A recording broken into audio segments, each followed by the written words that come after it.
but why don't we begin recording and call the meeting to order?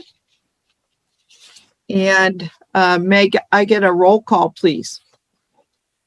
All right, Bonnie Weber, absent. Devin Reese, absent. Donald Abbott. Here. Ed Lawson. Here. Jean Herman. Believe she's there. We'll just give her a second on the phone. Okay. Jean Herman.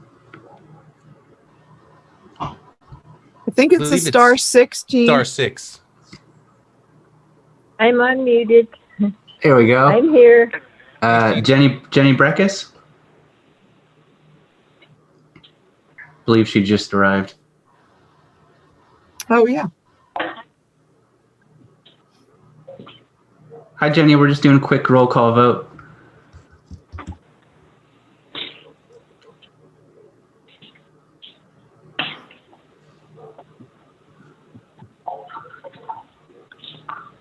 Okay, I can keep going for now and come back to her at the end. I think that might be best.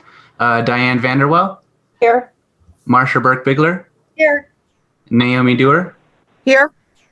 Vaughn Hartung. Absent. And we'll try one more time with Jenny Breckus.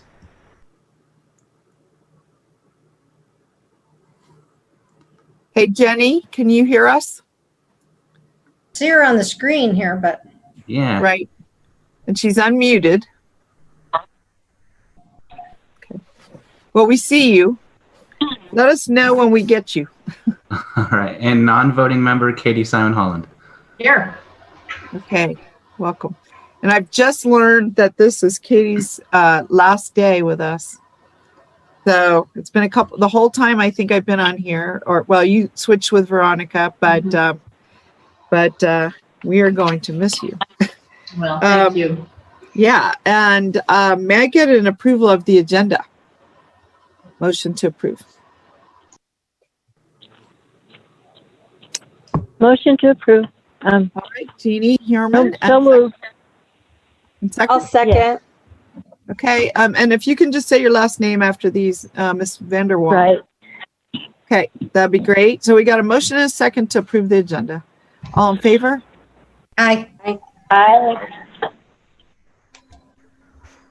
Motion carries unanimously. We Madam Chair, if I may. I'm looking for the salute to the flag. There we are. Yeah, that's number 2. Actually, we could do that now. Thank you. Got out of order. I was going to ask, in honor of her last meeting, if Ms. Katie Simon Holland would do us the honor of leading us in the pledge. Thank you, Madam Chair.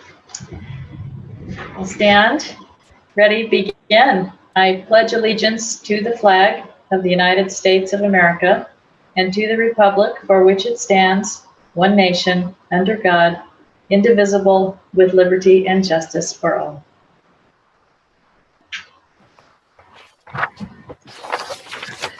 All right. Thank you so much. Beautifully done. If anyone hasn't heard Miss Simon Holland sing America the Beautiful or any other rendition, look for that in coming attractions. Probably not today. I'm looking for approval of the minutes. And before we go forward, I wanted to see if we had Miss Breckus joined us yet. It looks like she's dropped off the call. It looks like she's trying to rejoin again, so I'm going to go ahead and let her in. Okay. All right. And Well, while Madam she's Chair, yes, can we just welcome to Diane Vanderwell, who's taking that over was first. going to be my next move. Thank you so Okay. much. I already called her today. I welcomed her and I already said hello, but I do want to officially welcome you, Diane, both to your new position on the Sparks City Council and your role here on regional planning. Looking forward to your ideas and thoughts. I know you have a lot of experience with planning issues in our community for many years. I think, in fact, you were probably chair of your planning commission and probably regional planning commission as well. Is that correct? Yes. Thank you so much. Yeah, you have any words for us? Be here. You're happy to be here. Okay. Happy to have you. All right. We're moving on to the minutes, and I just wanted to make a comment. I believe it was the last meeting, this meeting on October 8th, that I was calling in from a trailer park. And I believe that our vice chair, Mr. Hartung, ran the meeting. There's no recognition of that in the minutes, and I may have that mixed up with a different meeting, but I'm pretty sure it was this meeting. Let me ask staff if they have a recollection. That jives with my recollection as well. We can update those minutes to reflect that. Yeah, I thought we should just say that, I handed the meeting over to Mr. Hartung to run. And the Okay. reason I'm also mentioning it looks like I made a few of the motions, which I normally wouldn't do as chair. But since I was calling in, I was fine doing that. So if you could make that change wherever Absolutely. appropriate at the beginning. Were there any other changes to the minutes that people were interested in? Seeing none, I would look for a motion to approve the minutes. So Motion to moved, approve. Herman. Second, I Abbott. have a motion from Ms. Herman, second from Mr. Abbott. All in favor? Aye. Any opposed? Madam Chair, Vanderwell, I need to abstain. Okay, we have an abstention. And I see Miss Weber has joined us. And I didn't know, Bonnie, if you were participating in that last vote. I was not, so I have to abstain as well. Okay, I meant, okay, you don't need to abstain, my understanding. I mean, we've gone over this a few Oh, times, okay. but Okay, I don't. there's not a but I- requirement to abstain if you're not at the meeting. If you feel more comfortable doing that, you're welcome to. But I liked reading them, so I would say I vote yes. okay, good. Okay, Madam Chair, I can't see Jenny or Bonnie. I can see Bonnie and I cannot see Jenny, and I have Jeannie on the phone. So I don't think we have Jenny with us yet. That's something Damon can work on. I think he is working on it. Yeah, she was there initially, and I think we allowed her to join, but I don't see her on the meeting, so she may have had some internet or connectivity issues. Oh, now I see Bonnie. Oh yeah, Bonnie will be there. Yep. I'll send Jenny an email now and see if I Yeah. can get through to her. Or a text. Okay. All right, the next item on our agenda is public comment. And I'm wondering, Damien, do we have any public comment? We have not received any for this item. Okay. Well, this is for general public comment. not- General public comment, correct? Yes. Okay. All right. Seeing none, we'll close public comment and move on to item 6 for the consent agenda. And there are 2 items on the consent agenda. One is a ratification of a contract with the COVID CARES money to partially fund Jeremy and team in their work they're doing on the COVID meter and related. And the second item was to agree to the RPGB meeting dates for the upcoming calendar. Does anyone want to pull any of those for discussion? No? I'm going to pull B because I want to confirm with everyone on the meeting dates. I want to just have everybody look over the meeting dates and just make sure and have our staff just tell us what dates they've picked. So with that, can I get a motion on item 6A in the consent agenda? So moved. Weber. And second? Bigler? All right, we have a motion from Ms. Weber, second from Ms. Bigler. All in favor? Aye. Any opposed? Aye. Okay. Looks like motion carries unanimously. Still with not Ms. Breckus. We'll move on to item 6B, and I'm going to ask Jeremy, do you have a screen share or something to put up just to go I over do. these? I'm happy to share that. Can you see this schedule? Yes. Okay. So I'm going to ask everybody just to confirm your schedules or highlight for us any potential conflicts that you see regionally or with any of your other boards and commissions. I know that our composition will probably change a little bit, especially with Miss Simon Holland coming off the board. And we may have some other members after the Washoe County Commission gets seated. So, and we're looking at February 11th, and then we're looking at April 8th. Madam Chair, Yes? This is Marcia Burke-Bigler. I will, of course, be leaving. This is my last meeting also. Also, Leaving at the end of the year. So, and I'm not sure who the commission is planning on putting in my place. So that I will not take any action on this particular item. okay, It will be left to whoever the commission decides to put in my place. okay. So I'm just scrolling through. I had previously checked the dates, but I'm just reconfirming, make sure nothing else snuck in there. And I'm Madam up Chair, to, if I may. yes, please. Yeah, so I just wanted to let everyone know that these dates, as proposed, follow the historical approach to meeting dates at RPGB, the second Thursday rather of each even numbered month. So that's Good. what we. Okay. Well, I'm just checking for any other conflicts. I think we're good. So what I'd be doing is looking for a motion to approve these as the meeting dates, and it may be that Ms. Simon Holland and Ms. Burke-Bigler are not going to participate in this vote or abstain. May I get a motion to accept the meeting dates? Madam Chairwoman, Yes, I'd like to ask a quick question before we Yeah. vote. please. Do we add any more meetings when the legislature is in session? We do not, but what we do have is a legislative subcommittee that Yes, will I be know. that will be meeting at least monthly, if not more often, during that period. And if there's a need, the legislative subcommittee would ask for me to call a meeting, a special meeting of the board, if there was something we needed to address or take up. Okay, Is that okay? that's fine. Okay. I just All wanted right. to. So with that, could I get a motion to accept the meeting dates as presented? So moved. Lawson. Second.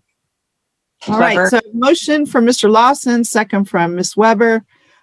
Is there any further discussion? All in favor, please vote aye. Aye. Aye. Any opposed? And are any abstentions? Sounded like Ms. Holland and Ms. Vanderwell were abstaining. I know you don't vote, Katie, so. Right, yeah, I don't vote, so. But I like to make sure you can still be here. I mean, it's important to us. So anyway, okay. Madam Chair, I believe it was Ms. Burke-Bigler that would not be voting, and Ms. Vanderwell will need to vote. I'm sorry. I apologize. Thank you.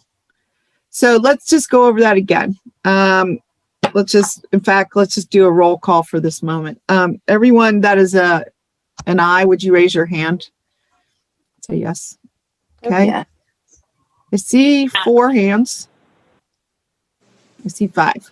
Okay. Did staff catch that? And then we had nobody in abstention, opposed, and we had 1 in abstention, which was Ms. Burke-Bigler. Okay. And additional people have joined us for presentations, but I still don't see Ms. Breckus, so we'll just move on. We're going to move to the business of the day. Excuse me.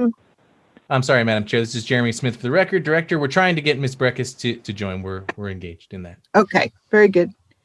All right. Our first item on the business of the day, 7A, and we're going to be having a presentation, discussion, and possible action to staff regarding the 2020 Integrated Source Water and 319H Watershed Protection Plan for Public Water Systems.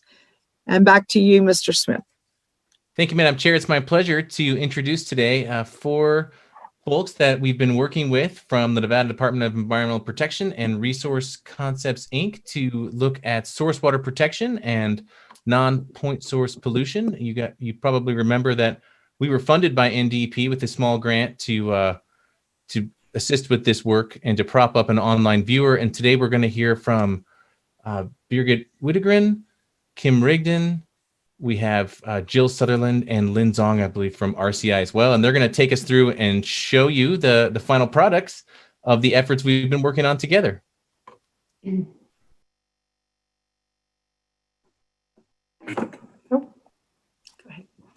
you hear me Whoever okay? wants to start for you guys. Yeah, please proceed. Okay, this is Kim Rigdon for the record with the Division of Environmental Protection, Bureau of Safe Drinking Water.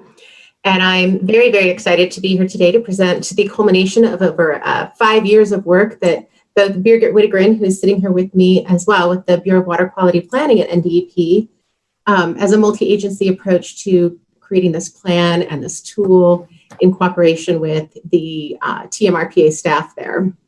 And I just wanted to tell you, it's been a sincere pleasure working with everybody there. The staff at TMRPA is so amazing and so helpful. And it's just been a sincere pleasure. It's nice to have stakeholders who are champions of the same resource protection programs that we champion at the state. So as you see on the slide, we wanted to make sure that we reminded the board that we came before you in, I think it was December of 2017, I think, to get your blessing to work with your staff to develop this planning tool. And these are the stakeholders that we've been working with over the last 3 years. And we are excited to present to you what this looks like and what it might mean for the Truckee Meadows. And so I'm happy to introduce Jill Sutherland with Resource Concepts, Inc. Lynn Zong and Jill Sutherland have pretty much facilitated the entire planning process and helped to author the plan and worked with your staff to create this GIS tool. And so I'm excited for Jill to be able to go ahead and present what has been accomplished. Jill? Thank you. I am going to try switching my screen here to share with you the fantastic web-based tool that the folks at TMRPA came out. This is Jill Sutherland with Resource Concepts. And are you able to see the sort of opening page for the web tool? No, so we're still showing the first slide that has all of the agencies involved, and they may have to stop sharing their screen so you can share your screen. Let's try this again here. Okay, how about now? Yes. And you may want to enlarge it. That's what I always ask everyone, but it's just a control roll or under view. But if you can't, you can't. It's okay. Let's see. So right now, Jill, we're seeing the viewer. I don't know if you were intending to go to the website or the viewer first. I thought today I might start with the viewer. I know several of you have seen the viewer on different boards as we've kind of walked through wrapping up this planning process. So I was going to start with the viewer. We'll do a little overview of the web map. And then what will be new to everybody is we have a new landing page that Damien just helped us get together. And we'll just sort of wrap up with that because it looks absolutely great. So this is the web map. It's kind of the meat of the planning process. You go to the opening page and this is what will show up. And let's take a look first at the purple areas. The purple areas represent source water protection areas. And these are really areas that have been identified in this multi-jurisdictional effort where the community would want to focus on protecting these groundwater and surface water that provide the water to the public water systems in the Truckee Meadows. Before you go on, would you mind just locating us on this map, like maybe put a cursor or point out a few geographic features of this map for us? Absolutely. Well, we can do that, fortunately. We have, let's see, some major roadways here we can turn on. The Truckee River. Let's turn off some of the source water protection areas here. Thank you. You can kind of see there if that's zoomed in enough. Yep. You see the green area here. Basically, that is the Truckee River watershed through the Truckee River from the upstream of the Tumwa Glendale treatment plant to about Vista Boulevard. And this is an area that was the focus of the watershed management planning part of the process. And then you can see that area is broken up into smaller sub-watersheds. And for each of these sub-watersheds, Once you get in the tool, if you click on the subwatershed, it'll take you to a watershed profile. And this is about a 15 to 6 page document. There's one for each of those sub-watersheds. And basically, it pretty much contains everything you want to know about water quality in that watershed. Existing conditions, the water quality standards and beneficial uses, potential and existing water quality concerns. And then it also goes through a number of strategies to protect and improve water quality specific to that watershed. And then provides a summary of the stakeholders and existing plans that all contribute to watershed and water quality protection in that watershed. So that is available for each of the watersheds. If we go back to this plan too, let's turn off the green area for a minute. There are 2 levels of source water protection areas. The first is the purple boundary, for example, that you see here. This represents sort of a broader protection of surface water quality throughout the Truckee Meadows, as Tumwa relies heavily on surface water from the Truckee River for water supply. If you look here on these more solid purple areas, we kind of drill into specific perennial creeks that provide water to the to the Truckee River, as well as, so you can see a lot of these oblong areas. These are modeled time of travel source water protection areas based on the location of wells for the public water systems in the area. So what's the outcome of this planning effort? What's really important is these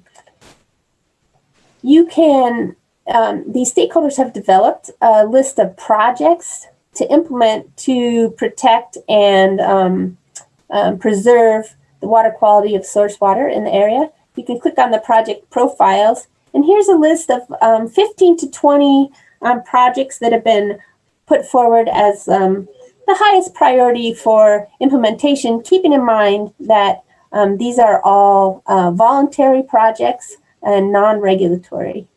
For each project that's on this list, you could click on one of them, for example, upper watershed coordination, and within that is 4 or 5 pages of information so that anybody interested in pursuing this project pretty much has at their fingertips everything they need to do a funding application for, either federal, state, or local grant monies to proceed with that project. So I'm going to ask you just to do, enlarge this if you can again.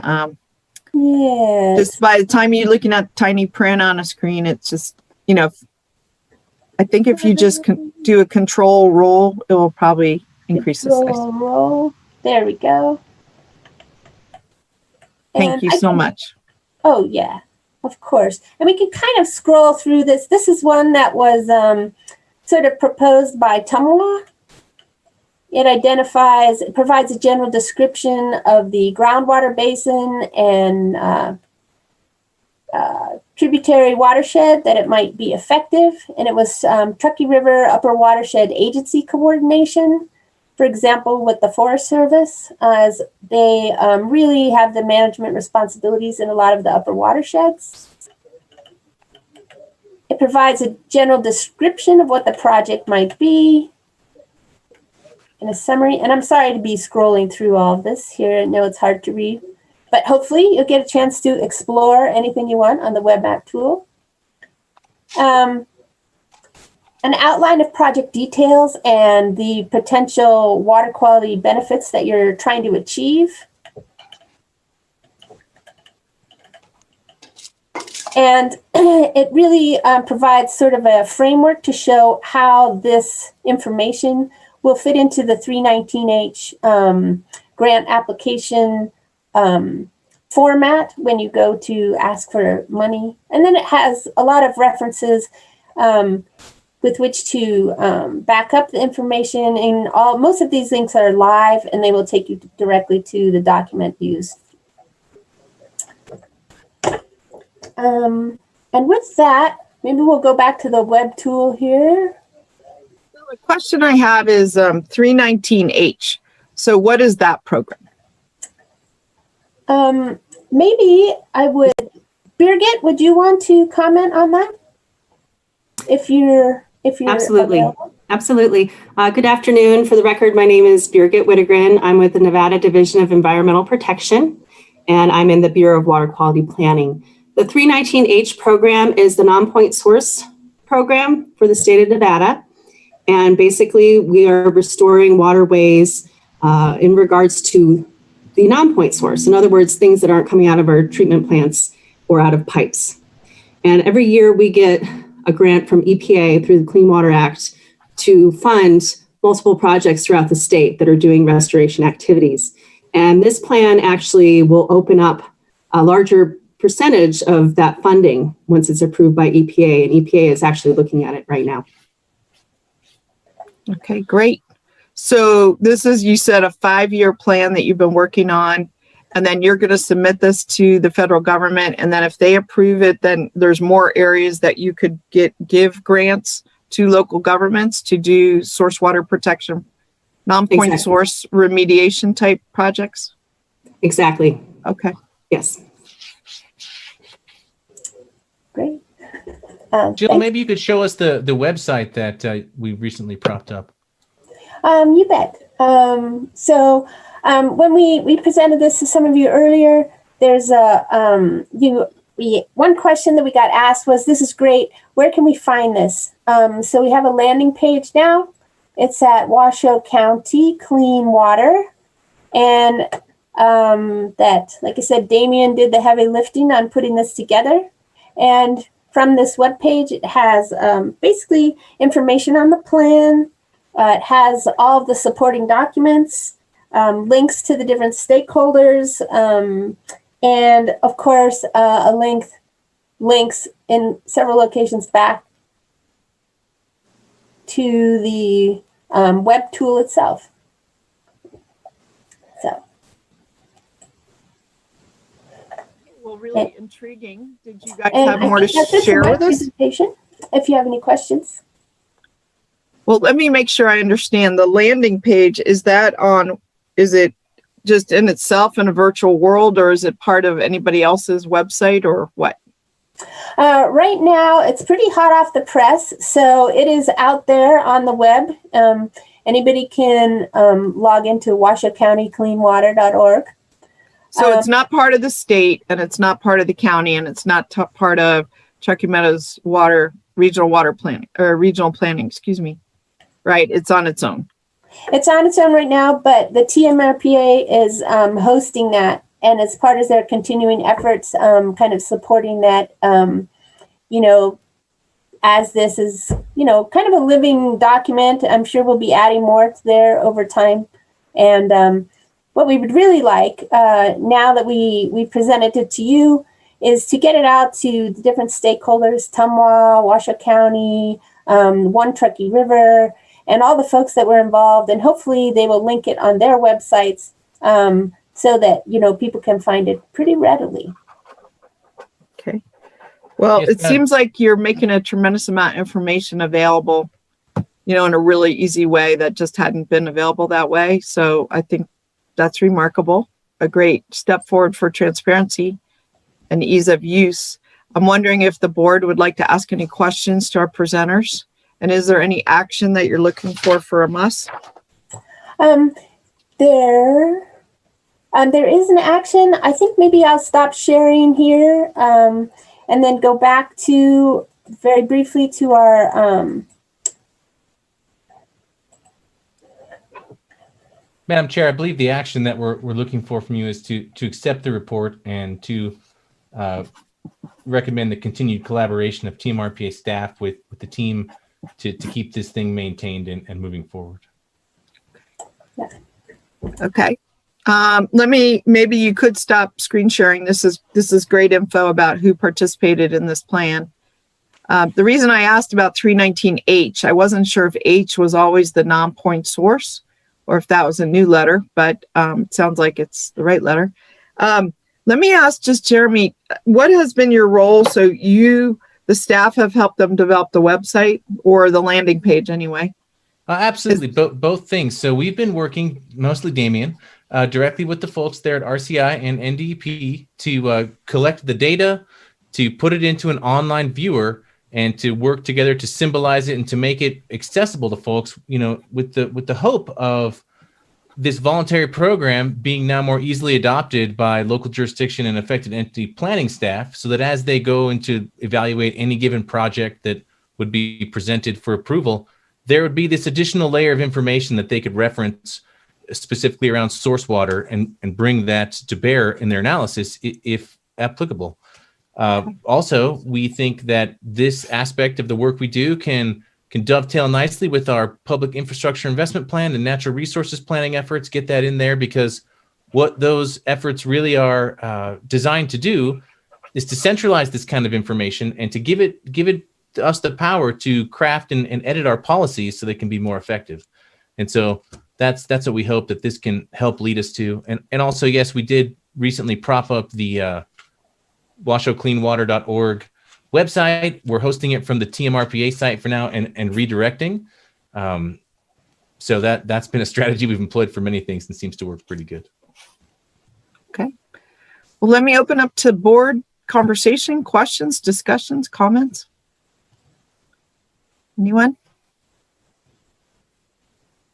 If I may, I'd like to add please. something. Okay, thank you. I'm Birgit Whittegren, again with NDEP. And so Jill went ahead and showed this multi-agency effort that has taken us 5 years to complete. And we engaged with many, many different entities that you saw on that first slide. And I have already mentioned that this is a necessary step for state endorsement and for EPA to open up more funding for the local entities. A lot of those projects are actually listed in the online tool. If you are navigating around there, look for project profiles. And I'd like to say I'm excited that 2 of them have already been funded through our most recent grant funding opportunity round that just happened about a month ago.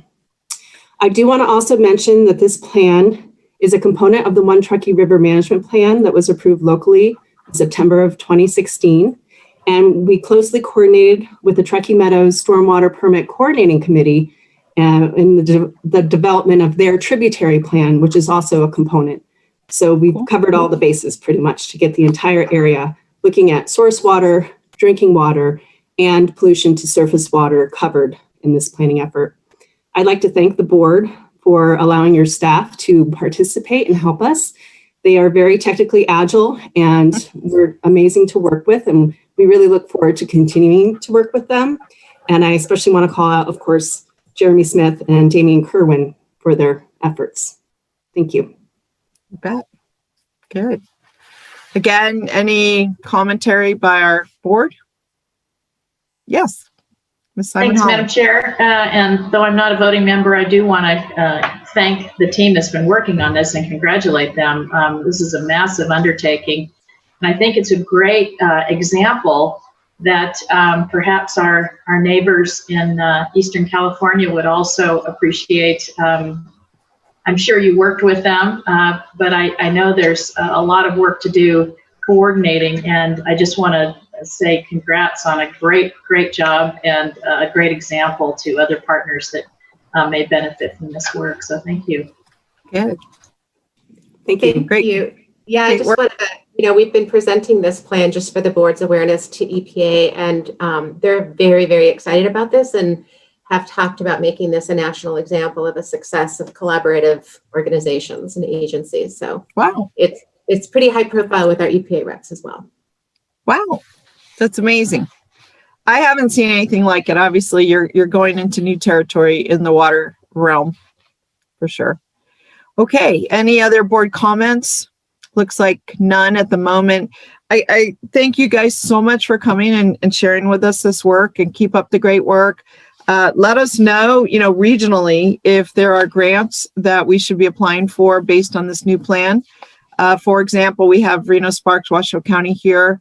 We all have, focus. We're all part of that master stormwater planning committee for the non-point source. So, let us know. We'll push forward. I will say at Reno, and this is something my colleagues might be interested in, I have encouraged our new city manager to push forward and look for more grant opportunities. There's a lot in the police and fire realm that we've been getting for years, but I think we've been getting far fewer in other areas, including this area. So, I think we all need to think big. So perhaps you could reach out to the various jurisdictions and talk to people maybe on their senior management team about what we could be applying for. And I'll give you an example. I was able to work with our public works director on Virginia Lake. Some of you may remember back in 2013 timeframe, the lake was really, anoxic. It had a lot of problems. Fish were dying, birds were dying. We had roped off the lake, and we were able to work with the water quality team, do some studies on the lake, increase the circulation on the lake by spending some capital funds, get some contributions. And we restored the water quality in that lake extremely, significantly. We had a good baseline to work with. It's much better. I've heard nothing but comments for the last 6 years of how happy people are with how Virginia Lake looks, how it smells, and, the fact that it has a lot of flourishing wildlife. And I know there's other water bodies and sparks, there's the marina, but there are also other tributaries. There are smaller ponds. So I think there's a lot of opportunity here for us to partner under this program. So, okay. Well, thank you so much for being here today. Thank you for having us. Thank you. Yeah.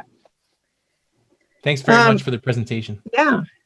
So it looks like, Jeremy, the next item is a public hearing on a regional plan amendment. Would you walk us through that? Absolutely. Is there a motion? Did you need us to formally accept the report? I apologize. We can do a motion to formally accept the report. I can pull that up on the screen if you'd like. Sure.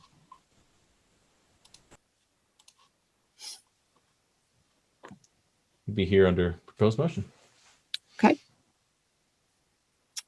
All right. So I see a proposed motion up there. I would like someone like to make that motion. I'm going to encourage everyone to not be shy today.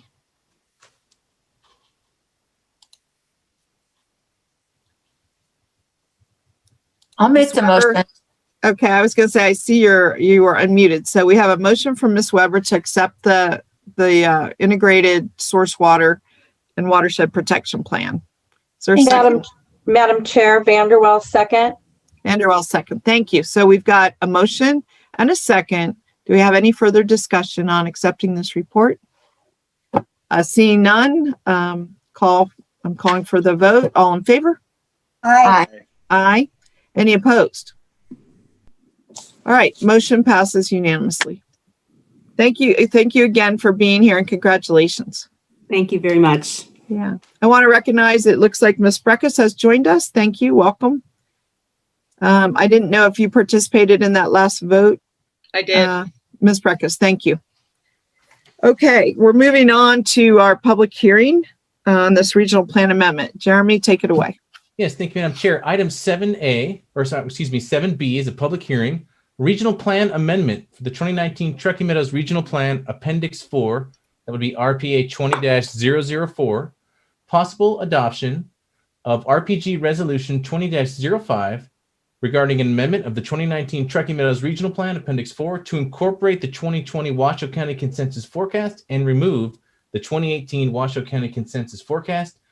For this presentation, we have policy analyst Nate Kusha. Thank you. Good evening. Share my screen here, presentation.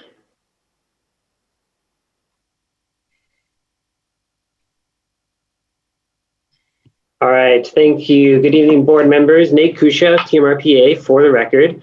So the case before you is for a regional plan amendment, RPA 20-004, regarding the 2020 Washoe County Consensus Forecast.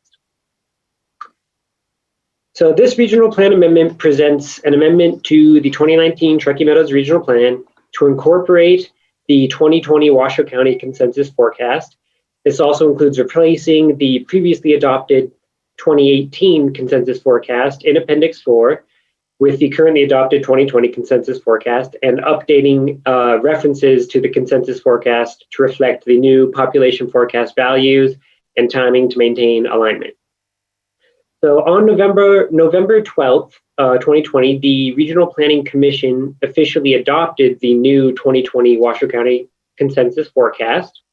And following adoption of the consensus forecast, the RPC then considered this amendment to incorporate the consensus forecast into the plan. And on December 7th, adopted a resolution recommending that the governing board also adopt this amendment. Finally, regional planning staff concludes that this proposed amendment does conform with the goals and policies of the 2019 Truckee Meadows Regional Plan.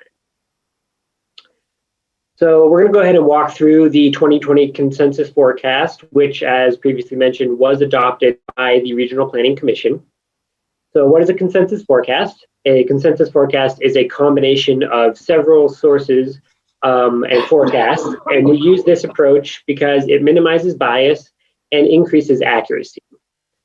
We then use this forecast for long-range planning efforts, such as the Regional Transportation Plan and the Regional Water Management Plan, as well as others. So as part of the RPGB regs on procedures, we are required to assess the future population forecast and how it compares to identified sustainable water resources. So on June 10th, we took the forecast to the Northern Nevada Water Planning Commission, which recommended approval to the Western Regional Water Commission.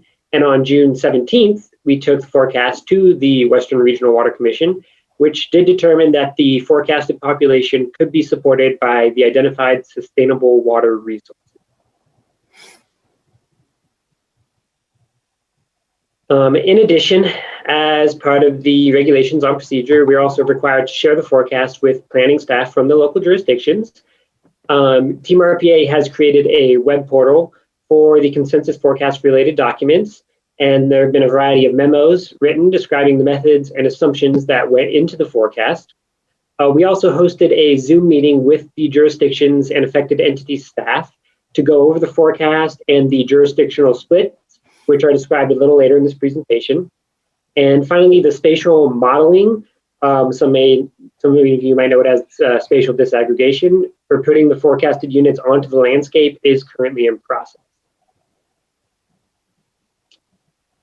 So we'll run through some of the outcomes of the new consensus forecast. So for population, about 100,000 new residents are predicted over the next 20 years. The graph on the screen here, you can see the 4 different data sources we used are the solid color lines, and the dashed red line is the draft consensus forecast average, the average of those 4 data sources. Here we can see the age cohort breakdown of population, current and the forecasted breakdown for 2040. And something that you can note here is the broadening of the senior population over time. For employment, the forecast shows about 67,000 new jobs over the next 20 years. As you can see on the graph, we have 2 dashed lines here. So the gray dotted line was the initial draft consensus forecast prediction. However, due to large unemployment caused by COVID, we gave a 5% decrease to the start condition to the employment, and that's represented by the green dash line there.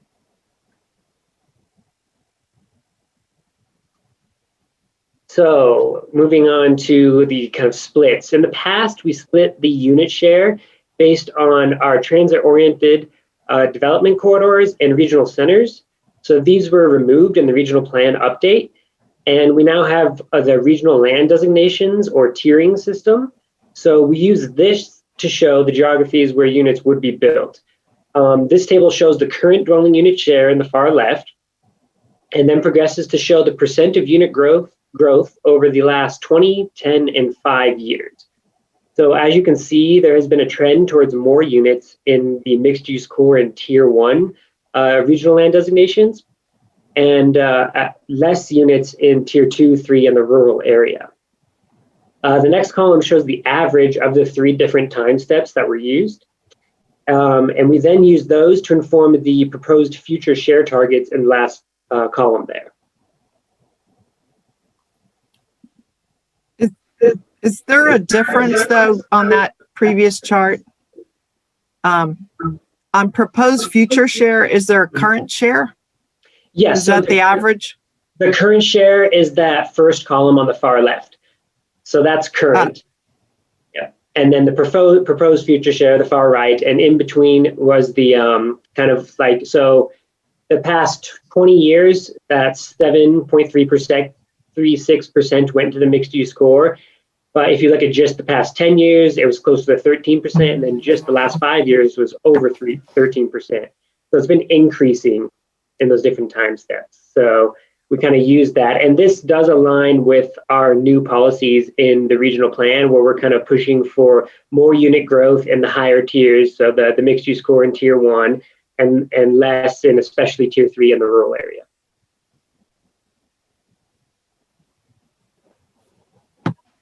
All right, finally, this table shows the potential population increase by jurisdiction. So the average dwelling unit growth percent for each jurisdiction is shown in the first column. And we then have the 2019 governor's certified estimate in the following column, and then that's followed by the minimum and maximum population increase and a minimum and maximum 2040 population estimate.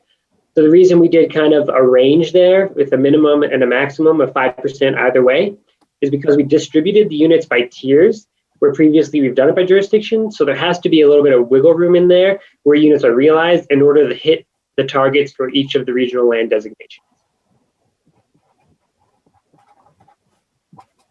So that was kind of a walkthrough of the forecast itself, which, as I mentioned, has already been adopted. So as a reminder, this amendment is to incorporate the adopted 2020 consensus forecast into the regional plan. So with that, policy RC10 identifies the 7 criteria that the Regional Planning Governing Board must consider when evaluating a regional plan amendment. They're listed on the slide here. And again, TMRPA staff has concluded that the amendment does conform with the goals and policies of the 2019 regional plan. So with that, there's a proposed motion on this slide or on page 56 of your packet. This does conclude my presentation, and we're available for any questions you guys might have. Okay. Can you go back 2 slides to the one that was sort of the roll it up? This is the basically this one. Okay. So you're saying for City of Reno, just for example, first line, you're projecting somewhere between 310 and 320 people in 2040. Correct. Yes. Okay. And okay, I thought this would be a good page to hold on for a minute to see if there are questions about either the results or the methodology that was used, the assumptions. I see Jenny Breckus raising your hand. Thank you. Yeah, thank you, Chair. So is the, when you call the governor's certified estimate, is that what we used to call the state demographer's estimate? Yeah, okay. Dr. Smith saying yeah, so, okay. Okay. Yes, absolutely. That's Jeff Hardcastle. He produces the forecast, but then it is certified by the governor. Okay, that's a new thing. Okay. Any other questions or comments? I mean, when you first said, I'll just say this, when you first said that we were going to grow 100,000 people in the next 20 years, my heart sunk a little bit. I mean, that's a lot of people, a lot more people. That's like a pretty big growth from where we are today. I mean, just looking at Reno again, 255, saying that we could possibly be at 320. I mean, a 30% increase, roughly, or more. That just seems big, but everybody seems to be in agreement. So, yes, Don, please. Yeah, and Nate, looking at just for Reno, Sparks, and Washoe County with our staff, is everyone kind of in agreement with these predictions too, or I know the governor's separate, but how's everyone looking? I guess at a local level. Yeah, so this is all from the data we have. So this isn't where we get a whole lot of disagreement. When we start talking about the spatial modeling, which is currently still in process, that's where we're still working with staff to work all of that out. And so we're in discussions with that, but that kind of lives outside of the adopted kind of document itself. But Gotcha. if I may, this is Jeremy. We did get buy-in from all jurisdictional staff on the targets to the tiers and the data itself in the forecast, and that's what allowed us to take it to the RPC. We had that consensus view from the staff at all jurisdictions. I'll just Who is it? Don, are you still speaking? No, Jane's good. I'm good on this topic. I have another Okay. question, but separately. Okay, Ms. I'm Freckles. sorry. I didn't. You know what? Let me. Oh, okay. You're good. Okay. So, I've been working around the regional plan environment since 1999, and between that and the state demographer, what he's been doing over there is how we fine-tuned this in the last maybe 6-7 years, but recently is so good. It used to be more of a marketing ploy of what people were aspirationally and politically feeling about where things should go, but it wasn't based in any real depth trends, particularly the jurisdictional split. And even the rural communities, they used to come out with projections that they thought, where they wanted to be, not where they were most likely going. That's a hard thing when you're experiencing population loss to stomach. It gets very image oriented to a community. We've always been in a growth perspective, but some of the growth numbers that were shown around were very pie in the sky. But I think it's really those good stewards who got that water ballot measure on that made us all honest. So I think about those people a lot and the good work that they did, because it was a lot of hard activist work on their end. Yeah, good comments. Appreciate that. Any other thoughts? Yes. Do I see Mr. Abbott? Yeah. One more question on the sustainability factors. You said you had a meeting with staff back in last month. I think it was November. Was that a slide or something? Is there going to be is everyone on the same page on that one, or is there going to be a follow-up meeting with staff, or where are we lining up on, I guess, what factors we're going to look at as a region? Nate, maybe I could take this one. This is Jeremy Smith for the record. Councilman Abbott, we are continuing the conversation. We've done quite a bit of back and forth with the jurisdictional staff. So one of the things that's really been useful is they have helped Damien and I true up the modeling input layer to accurately reflect the existing entitlements, what's been approved. We're always chasing that at regional planning and trying to make sure our data is up to par with that. But really, the rubber meets the road when we're trying to predict this, and they say, well, in fact, I heard about this. So we're working close, and we've made some good progress there. Really, we're waiting on me to finish a little math issue with the suitability tool, because we've actually distributed a tool that works in GIS that the local staff can run themselves and run several iterations of the suitability and kind of see what if I turn this lever, what happens. And so we're still working through that to get a final agreement amongst all players that we think we have the correct suitability approach to the future. Then we'll use that to meet these targets we've already agreed upon. And that will then serve as a foundation piece for looking to the future for both the RTC plan, the regional water management plan. We'll share with the school district, the effluent management group, all of these groups that touch those domains that we have a role in per state statute. We'll use this as that foundation. So everyone will have that same spatial vision of the future. And that's why we do it every 2 years too, because obviously that landscape changes. So we're still working on getting alignment, but we're very far along. Good. Well, I'm glad to hear that it's still moving forward, and it sounds like there'll be another meeting to get alignment. Definitely will be another meeting. Thank you. Mr. Lawson, any thoughts on this? No, my first blush was that it's underestimated. I think we're going to be more. I think Story County is going to be a huge growth pattern, but we got to plan for something. This is probably a better number than not. Okay. And the 100,000 was for all of Washoe County, is that right? That's correct. Correct. And I would point out that from a job perspective, the 67,000 jobs is Washoe County only as well. And so, for instance, we're having a meeting with RTC staff and Story County planning staff on Monday to discuss the assumptions for a prediction of jobs at the Tri-Center, because that does get factored into the RTC data. So overall in that data, there certainly will be more jobs. Okay. Wow. So I'm still, anyone else? Yes, Jenny? So when are we going to have a good understanding of what the census gave us? Because what is the most recent? I mean, I've been hearing 40,000 people in the last 10 years. Is that? That sounds pretty accurate. Yep. Okay. So, if we're working on 40,000 in the last 10 years, 100,000 in the next 20 is, not that unsettling or, off. Exactly. You might have birth rates, immigration stuff, but when are you going to start when do you think you'll start to get some census information? Because we're far out from the census, and that makes it harder to do forecasting. I mean, this is the hardest years to forecast. So when do you think you're going to get the census information and then put that into the next iteration of this?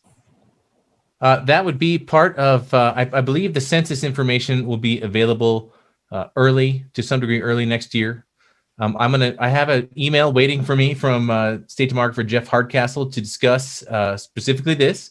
And in fact, we're going to be looking at that census data and his certified estimates as we move forward to once again take the Truckee Meadows annual report and look at those patterns as well. So we want to finish this spatial disaggregation and get that done. But then the next steps will be to continue to validate, are we hitting this projection? Are we over? Are we under?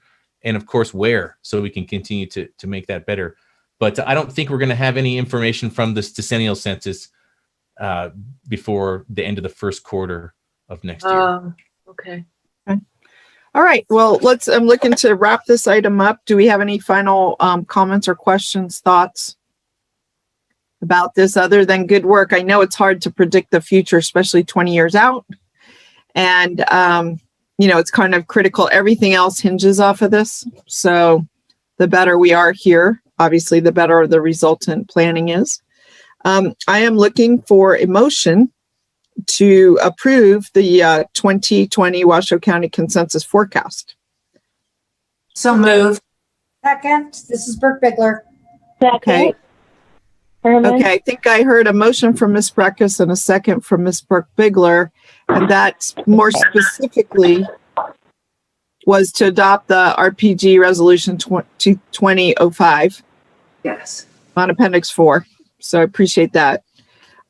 Okay, and was there some confusion about who made the motion and seconded it? Did I get it correct? It sounded like Ms. Breckus and Ms. Burke Bigler. Maybe a tie with Ms. Harmon, but there you go. Okay, any further conversation? All right, all in favor? Aye. Aye. Any opposed? All right, motion passes unanimously. Good job, guys. Very good job. All right, our next item is pretty straightforward. Apparently, in legislative years, the RPGB forms a legislative subcommittee. And I'm going to turn to either Jeremy or our attorneys to tell us a little bit about this. Yeah, thank you, Madam Chair. Actually, we have Regional Planner Chris Tolley to take us through the presentation. That's really short, and I think should be hopefully fairly painless. All right, here we go. So good afternoon, Regional Planning Governing Board members. Chris Tolley, TMRPA. I'm just going to briefly introduce this item, which seeks the RPGB's decision on forming the legislative subcommittee. The 81st session of the Nevada legislature begins on February 1st of this next year. Staff is recommending the RPGB form the legislative subcommittee, which is typically composed of the current chair, current vice chair, and most recent past chair. Staff is also recommending that the RPGB appoint one alternate from each jurisdiction, and this is also a typical component. So with that, the motion is on the screen. That does conclude our presentation. and we are available for any questions. Okay. If you could close the sharing. Okay, thank you. So it sounds like in past years, you've heard the composition is proposed to be the chair, vice chair, and the previous chair. That would be Don Abbott as the previous chair, Mr. Hartung as the current vice chair, and myself as the chair. I'm fine with that layout. I don't know if there's any discussion about that. Anybody would like to see that changed? Yes, Mr. Lawson? No, I don't want to see it changed. I just want to volunteer for the alternate from Sparks. Okay, excellent. We've done it in the past, and I'm on the legislative committee for the city of Sparks, so it would be more conducive for me to be the alternate. Okay, wonderful. Any other commentary? Any other volunteers for either the Reno or the county alternate? Ms. Breckus is raising her hand. Okay, for the alternate. Is that right, Jenny? And then for the county, Mr. Hartung's already on that. So let me just make sure. We have Ms. Burke-Bigler currently, and we have Ms. Herman. And I hope I'm calculating everyone. So this is Herman and would be an alternate if necessary. Okay. All right. Thank you so very much. So I'd like first a motion to appoint the subcommittee, which would be, again, myself, Mr. Hartung, and Mr. Abbott. Can I get a motion? Moved, Breckus. Okay, second. All right, so we have a motion from Ms. Breckus, second from Mr. Lawson. Any further conversation or discussion? Seeing none, all in favor? Aye. Aye. Any opposed? Okay. And we have some primarily self-nominees for the alternates. And I heard Mr. Lawson offering to be for Sparks, Ms. Herman for Washoe County, and Ms. Breckus for City of Reno. Is there any further discussion on alternates? Okay. Can I just ask? Yes, please. I just wanted to ask, is this how we normally do the alternates? I thought the alternates came back from the individual entities.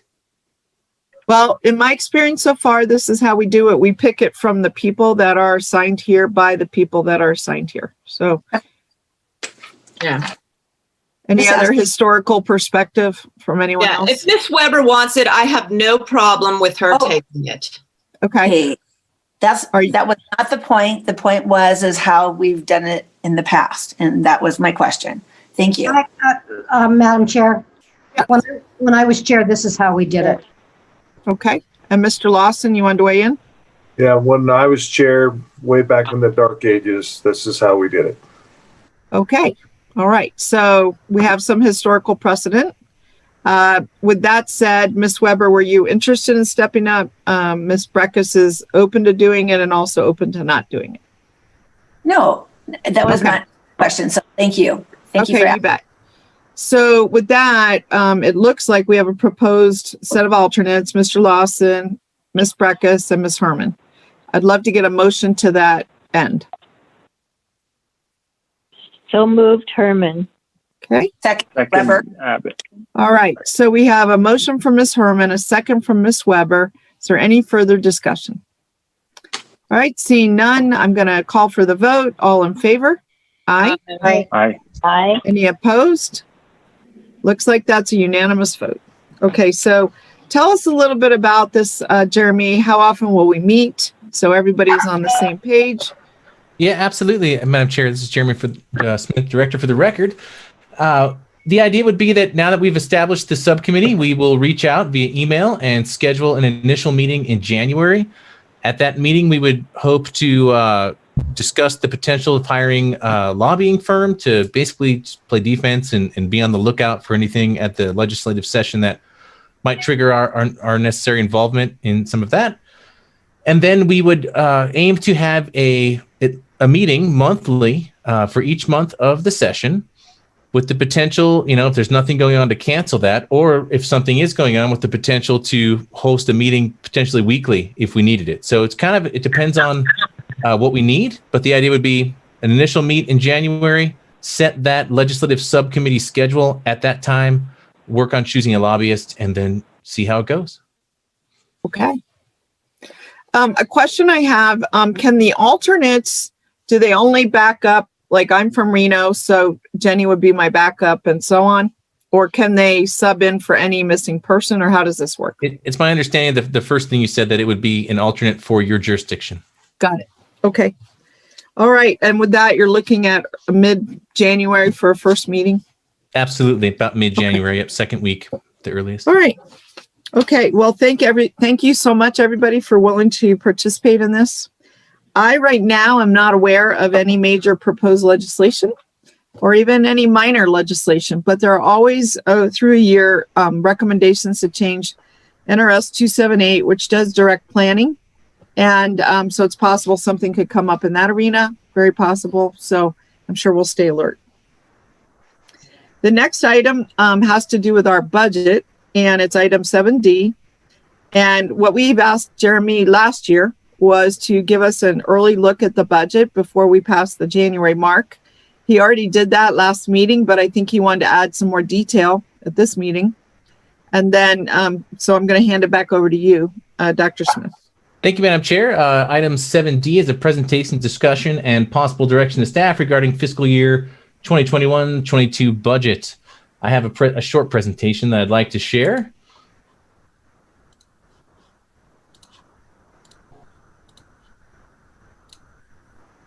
Okay, are we seeing my screen okay? Yep, we are. Thank you. Okay, so agenda item 7D, here we go. As the chair just stated, really to allow for some ample lead time in advance of the jurisdictional budget setting process, it's been indicated that we need to get our thing figured out ahead of that, right? So we've been changing our protocol to start in October and bring that initial discussion then. I want to make sure that I brought back an update as of now, and then we'll plan to bring the formal budget for final adoption at the February meeting of the RPGB next year. Let's see, going to the next slide, theoretically. Next. Okay, so just first off, as planned, as we've talked about already, we don't believe there's any need to increase the annual allocations from the three jurisdictions for next year's budget. So everything would stay, if everyone's amenable, at that same level where 248, 164 from City of Sparks and Washoe County and 331, 112 from the City of Reno. The slightly higher number for the City of Reno is reflective of the fact that the City of Reno has 4 seats on the board. And in fact, I have a meeting scheduled tomorrow at 12:30, I believe, to speak with the 2 city and county managers regarding this allocation. So if you guys agree at the end of today's conversation that we're on track, then I can tell them that tomorrow, and we can make sure that that's something that's possible in their budgets as they move forward. This is sort of a busy thing, but I wanted to take you through what we call the estimate to complete, which is really based on what we were budgeting for and what we've received. This is representative of 5 months into this current fiscal year, the 2021 year. And you can see that we've received roughly half of the monies from the 3 jurisdictions, exactly half actually. In terms of RTC, we have a shared work program where we get $75,000. The billing on that is a little bit different. It goes at the end of the quarter instead of the beginning of the quarter, so we're just one step into that. Big change, and I'll explain this, in the miscellaneous revenue. We were initially forecasting just to receive revenue from for the PAC internship, but we've got the coronavirus relief funds and a little bit of work with One Truckee River that I'll talk about in a sec that's bumping that up. We heard from NDEP and Resource Concepts today already, and so we have been billing against that money that we ended up getting a $25,000 grant from NDEP from their non-point source pollution program, the 319H, and we've been utilizing those monies so far this year to do that work that you saw today. Finally, with WRWC, the Western Regional Water Commission, every year they've been funding $5,000 to keep our server maintenance up. This year, we are also going to assist them with the regional water management plan, and so I'll talk about that a little bit too. But it looks like we will get at least $15,000 from WRWC this year. Oh, and so then that's our revenue side. On the expenditure side, we, the coronavirus pandemic has kept us at home, and it has, to some degree, slowed down some of our staffing plans, which those staffing plans were specifically about trying to get an office administrator in to help us file things away.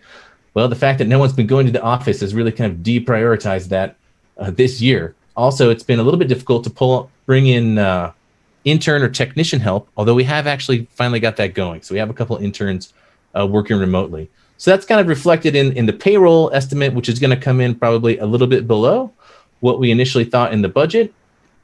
The giant number here in the next line item of professional services, that relates to all of the services we typically do, like the lobbyists, like our legal counsel, but also contains that $115,000 and change number that we had set aside to help us to do our public infrastructure investment plan and natural resources plans in advance of the next plan update.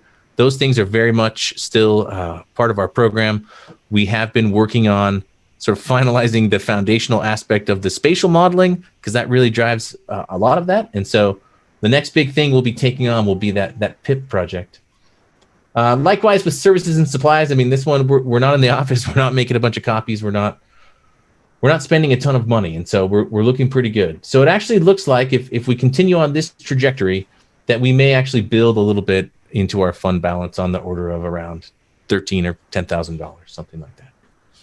So that's where we're at in terms of the estimate to complete this year. I do want to talk about some of those things in a little more detail. You heard about the One Truckee River. We previously brought you an item so that you could, on your consent agenda, to basically allow us to contract with OTR for a small amount, $5,000, to do similar work that we've done with NDEP and RCI to map, in this case, stormwater inlets to the Truckee River and identify some hydrologic areas. And once again, we'll have a GIS map viewer. And again, all of this work that we're doing, we're really trying to get away from the one-off aspect, and we want it to become rolled into the aegis of these larger initiatives so that it's centralized and organized and structured. So that this work will be featured in both of those, the PIP and the NR plan.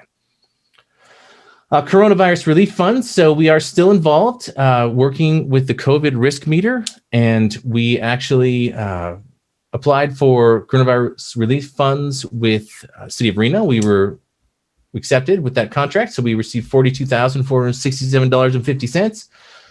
Only about 10,000, or even less, just slightly less than 10,000 of that would go back to bolster our payroll, as it was a sort of unanticipated budget expense. We've been pushing a little more than 40 hours a week to get there, so we're going to bolster our payroll. But most, 32,000 of it really goes to independent contractors to help us do that work, update the website, do statistical model validation, Spanish translation services, that sort of thing. So we're starting to distribute that money to the folks that have helped with the risk meter. With the Western Regional Water Commission, as I mentioned, we typically have a $5,000 a year commitment from them to support our ArcGIS server maintenance licensing, which keeps us current with being able to put those map viewers out on the web. But we also had anticipated that we would be helping them with the regional water management plan. We've helped them in the past with water and wastewater demand calculations. A new thing we're kind of taking on that used to be done by other folks is in Chapter 6 of the plan. It's this neat schematic regional water balance map. And so we're going to try and integrate that with GIS data. We're providing some projections for the regional effluent management group as well. That's work that's underway. It's all sort of tied together. And again, it will be part of the public infrastructure investment plan. So this year we're looking to help them with that effort specifically and get that $10,000 and potentially more. Chris Wessel went to the Northern Nevada Water Planning Commission, and I think he's approved to contract with us for up to $25,000. So if there's hours needed to get that plan across the finish line, and we can help and we can pull that off, there could be a few more bucks, but it looks like we'll be hitting our projected budget at the very least. We're into conversations right now with Chris and even Jim Smitherin, who's still kind of hanging around in retirement, to create a shared work program with the WRWC so that we have more of a commitment for funding, and then we have more of a commitment to provide them services, which really is something that we're doing either way, in both directions anyway, but this would help formalize it and help shore up our budget as well. So that's currently in the works. The Regional Transportation Commission, they're a great partner. They have been, steadfast in providing us a shared work program every year and some amount of funding ranging from $60,000 to $100,000 a year.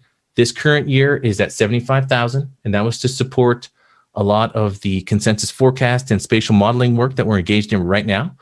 We're still working on that, as we mentioned, and we're going to try and sew up that suitability aspect in advance of the holiday so we can know kind of where we're heading on that project before we take a break for the holidays. But the point here is that we want to continue to foster this relationship. And, I've kind of been waiting for this moment to crop up. I think everyone's had concerns with my role as the GIS coordinator and then transitioning into my role as the director, and the fact that, undoubtedly there's going to be some hit in productivity in terms of trying to do all of that work. So I think we've experienced a bit of a slowdown in being able to provide this stuff to our regional partners at the RTC. And what I want to do is, we've been building capacity. I would say Damian Kerwin, jack of all trades, has been doing a great job getting up to speed on all the spatial modeling stuff. And I think we really would be well served by trying to get a dedicated GIS technician. That's actually how I started with TMRPA. I was a dedicated GIS technician trying to work on the spatial modeling for the RTP. So maybe getting back to that would be good. And that way we can ensure that we're always able to deliver the products that RTC depends on in a very timely fashion and avoiding any delays. So that's something I'd like to talk with the management there at RTC about. And I've planted that seed. Some additional assumptions. We're almost done here. Again, no increase to the jurisdictional allocations as designed. We are probably going to use some of this $115,000 in that next fiscal year to take on some of these projects. I think so far we've spent a couple $100 to leverage the TMAR. That's about all we've spent. Continued potential for merit-based increases to wages for staff and potential promotions within job tracks. Talked about the GIS technician. I think, especially as we get back into the office, hopefully that happens soon, we will need to think about getting an office administrator in, so that will start to hit that payroll item a bit. And as I mentioned, we have a couple interns working remotely, and we want to continue to leverage using interns because it's really a great win-win situation. So with that, I'm happy to answer any questions, and there is a motion I can bring back up on the screen, but I'll stop the share for now. All right, great job, Jeremy. Mayor Lawson. So Jeremy, this office staff person you said for filing, I'm assuming you're meaning digitally, not paper. That's true. I mean, we have, it's a little bit of both. We've got a backlog of paper that we also keep track of. We need to scan in. We just need to do some physical filing that actually does exist, but we are definitely on the digital track, and everything that we do is captured digitally as well.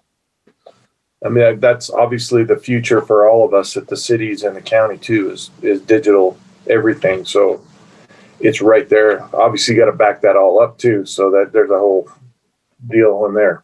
But exactly, yeah, that's one of the good things about RTC is they have a tape backup. So we have all our sensitive files backed up basically nightly, and we periodically back up to a hard drive as well. So we have like a tertiary copy, and then some of our older files, we're paying like $30 a month to have them stored in this weird warehouse inside a fireproof box. It's a really old school thing. So we'll probably turn that off real soon here. But yeah, we're looking for ways to streamline the records keeping, because it piles up. Yeah, I think you guys can be a great example of how government can work in a digital world and commuting, telecommuting and not really needing this much office space. And I mean, that's what we're looking at hard at the city of Sparks, which is going to prevent us from having to build a $100 million new city hall. We can put that way off into the future. Excellent. Great points. Thank you. Anyone else would like to comment on this proposed budget? Ms. Breckus? Yeah, I have 2 points I'd like to make. And first of all is, I didn't support the adoption of the regional plan because I thought there were some hanging chads on the natural resources plan and the public investment facilities plan. And I heard those in the context of rolling in the water work, into that. but I have not heard a lot about the fleshing out of those policy, large policy segments that were kind of ignored in the plan. And so I just want to call that out. We're not a fees for service doing work for public agencies. We have our own job to do. And I've always been saying this, our bread and butter statutorily is the regional plan. And I want to see, just in this commentary, I want to hear more about that. I want to hear more about how that's going in and of itself and what is coming in. So that's just a little bit of feedback to you, and even about the resources you have at the staffing level, that big policy thinking, the design, the process, I don't know if you have that skill set now, but in my view, that should be prioritized, because that's where we left it after the plan was adopted as the biggest to-do thing. The second one is, the budget looks healthy, which has been rare since I've been on. I'm not crazy about public sector lobbyists. Not at all. I don't like it, especially for a jurisdiction like us, that's a 45-minute drive for you or Councilmember Dewar, whoever, to go down there and get in the ear, in normal times, of the people who should be representing us anyway. Never have liked it. I started my career in New Mexico. That's kind of similar. And even, a public agency 8 hours away, they didn't do that. They would just put some staffers up there. So I'm not crazy about the way we do it. And the more I get into this, the more I see these for-profit lobbyists, they're playing off the public jurisdiction clients against their private client interests. And I think there's a lot of cross-fueling there that is not above board. So it probably isn't coming back to us, but it's probably going to the subcommittee. But I would encourage you, if you're going to hire a contractor for a lobbyist, don't let him have any other clients in that building. Thank you. Okay. Anyone else like to weigh in on the proposed budget? And again, this is a budget that would start in July 1 of 2021. Correct. Yep. We're 5 months into the current budget. Yeah. Which I got to compliment you, Jeremy. We asked you to do it and you're doing it. You're bringing this budget in early, and it will really help the jurisdictions, I think, to know where things stand here. So any other commentary? Let me just call on Ms. Vanderwell. You're still getting your feet under you, but I didn't know if you had any thoughts. No, I'm good, and the budget looks good, and thank you, Jeremy and staff, for putting it together for us. And Ms. Weber, any thoughts? No, I think it's great. And I probably would say that I disagree with the comments on the lobbyists. So with Councilwoman Breckus. Okay. And those comments are really about this year's budget versus next year's budget. But I appreciate the feedback for the committee. We'll take that. What about you, Ms. Herman? Any thoughts? I'm on now.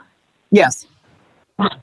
Okay. I just wanted to thank Jeremy for the excellent job he's been doing managing our group. So he's done a fantastic job. Thank you. Okay. Thank you. I'm just going around. I see Ms. Burke-Bigler. Do you have any thoughts for our future? I know you might not be able to spend the budget or help us spend the budget, but you still might have some thoughts about the future. No, I really think Jeremy's doing a superb job. I'm glad to see the budget healthy. I certainly agree with Ms. Breckus on that it's so much healthier than it's been in the time I've served on here for, however long I've been on here, I can't even remember now. But it's a lot healthier, and I credit Jeremy with that, and I appreciate all the time and effort that's going into this. I think this is a good program, and it's also very near and dear to my heart, because it shows that we can work as a region and that we can do really good stuff for our overall greater region. So I appreciate everything that you guys have all done, and I will miss you. And I know that you're going to move forward in a very positive manner. So thank you all. Okay, you bet. Great comments. How about you, Mr. Abbott? Anything to add? No, I think you hit it earlier about we asked everyone to do the budget early and it happened. So definitely applaud there. So thank you, Jeremy, and thank your team for doing that, making it happen, and not just doing it 1 year, but keeping it going for future years. So many thanks. Yeah, Mr. Lawson, another shot. You launched us, so. No, I would just say, Jeremy, I'm going to encourage you to meet with the managers on a regular basis to let them know what's going on just in your area, and they can be a great resource for you in helping with the budgets and everything else. So I know that was a little bit of a complaint with the last one, is they didn't get to see the previous director as much. So that's just my little tidbit of advice for you. Thank you. And I know you said, Jeremy, you have a meeting tomorrow with the managers. Yep, meeting with all three tomorrow. Yep, and I'll try to establish a regularity to that meeting tomorrow. Good, that's good. And I want to compliment you. I know that a little bit of this is, first of all, for going after some money for coronavirus. We expected to sort of absorb the cost for the work on the COVID meter, but by going out and making a proposal for this grant, I think that you've taken any kind of strain off the agency by getting some outside resources, especially where it comes to the web and the predictive modeling. I guess you were talking about validating the model. I think that's really good. The other comment I had is, I know you said it was only $10,000, but every little bit that you add to the fund balance, basically gets wrapped into a reserve.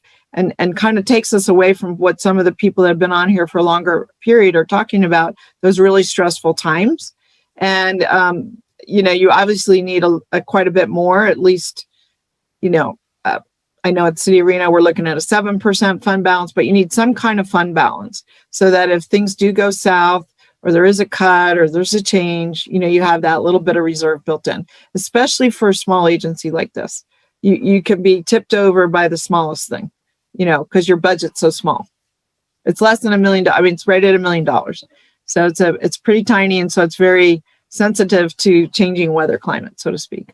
So I'm glad to see that you're inching that up. And I think we should probably set a goal for you, during this budget process, and maybe something you could bring back, is what your expected fund balance. And I know that maybe you can't set up a per se reserve fund at this point, but it should be a goal, I think, and also getting to maybe not this year, because I'm very pleased that you've been able to keep the amount of money the same that you're asking for from the jurisdictions, from the main, the two cities in the county. But I think that, going forward, you want as much stability as you can, because you become an integral part of the RTC, of the water resources people. Everybody's counting on you. So we need to make it so it's not so variable as it's been in the past. I think you're well on your way to doing that. So good job. Thank you. Okay, well, I think the action here is any potential direction. I went around, and I hope I didn't miss anybody, to see if they had any input for you, so you could be ready for your meeting with the managers tomorrow. I think we're looking for a motion to adopt the assumptions on which the budget is made, so that gives Jeremy a little bit of confidence in finalizing the budget. Let me ask too, and we haven't really been doing this. I didn't know if we had anybody for public comment. I was assuming you would alert me, Damien, each time. But usually people do have comments on things like budgets. So do we have any public comment? We do not have any. We have not had for the past couple. Okay. So with that said, I'd be looking for a motion. There's a proposed motion up on the board, if anyone would like to take a stab.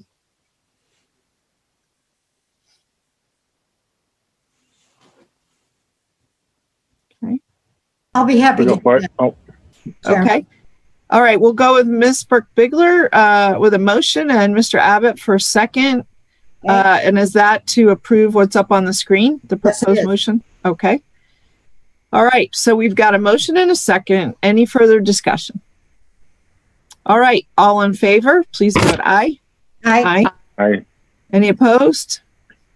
All right. Motion carries unanimously. Jeremy, great work.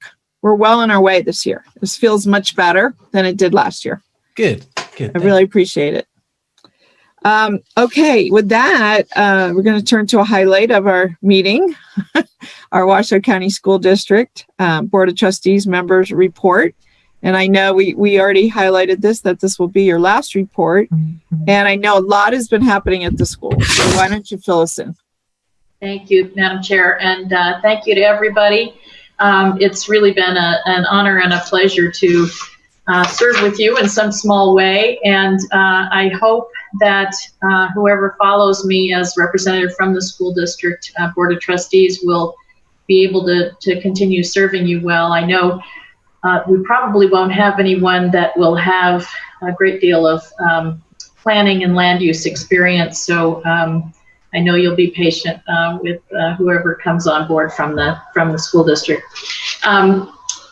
I want to just start by Chairwoman Doerr thanking you and the entire group, Jeremy and others that have worked on the COVID task force, and the support that you all have provided to us, the questions that have been answered, and the information that has been just invaluable in the school board's very, very difficult and very impactful decisions about what to do with school learning models. And as you all know, due to the insufficient capacity for contact tracing and testing results, and particularly for substitute teachers, we placed secondary schools on full distance learning until January 19th, which was a very, very difficult and unwelcome decision. None of us wanted to do that, but we don't have enough capacity for teaching the kids that we have, given the number of exclusions we have of teachers and then the requirement for substitutes. You all probably also saw that we received a waiver from the Department of Education, State Department of Education, to allow us to hire people who do not have the normally required 60 hours of college training. And that doesn't mean that we are hiring people who are completely unqualified. I hope you all know that we're in a very difficult situation, but we also are working very diligently with UNR and with TMCC and with Sierra Nevada College to find people who are in teacher training now, who may even be substitute teaching or student teaching, but are not substitute teachers. So we're very hopeful that we'll be able to get enough substitutes to meet the requirements. As you may have heard, we've had as many as 200 vacancies a day of absences of teachers, and we can't operate that way. We've got teachers covering for one another. Obviously, we can't double up classes because of social distancing. We've called in everybody from central administration who has a license, so it's been a real challenge, but we're going to hold off until January 19th.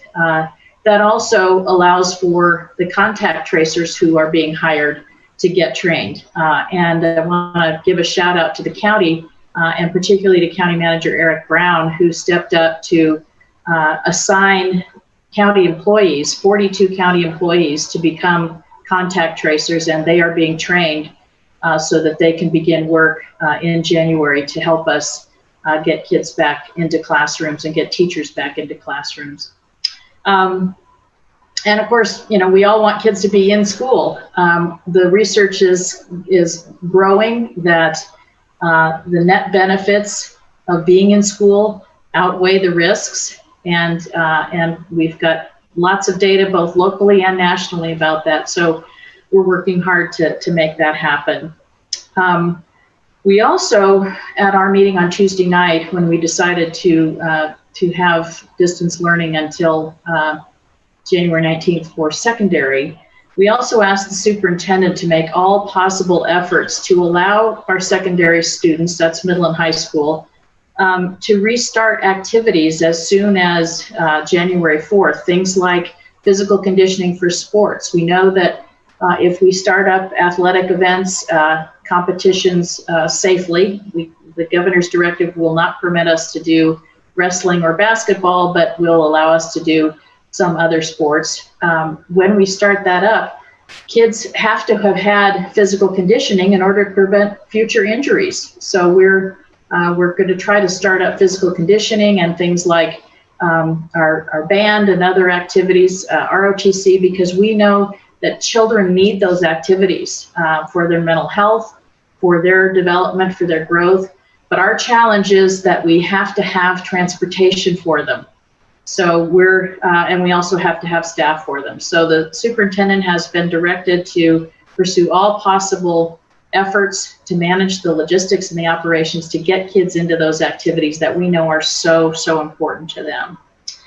We also just announced today the graduation rate officially for the 2020 graduating class, which just so sad for those kids that didn't get to have a normal graduation, but 85% of our seniors crossed the graduation line, and that's really a testament to their fortitude, to their persistence, and to their families, and to the staff that kept them going. And we actually increased the number of kids that graduated in 2020 over the number that graduated in 2019. So we're very proud of everybody for that. Again, just thanks for making me welcome. And I know that there are often things that are important to the school district and things that the school district is doing that are important to you all. So I appreciate being part of this team and happy to answer any questions anyone has. Much, Katie.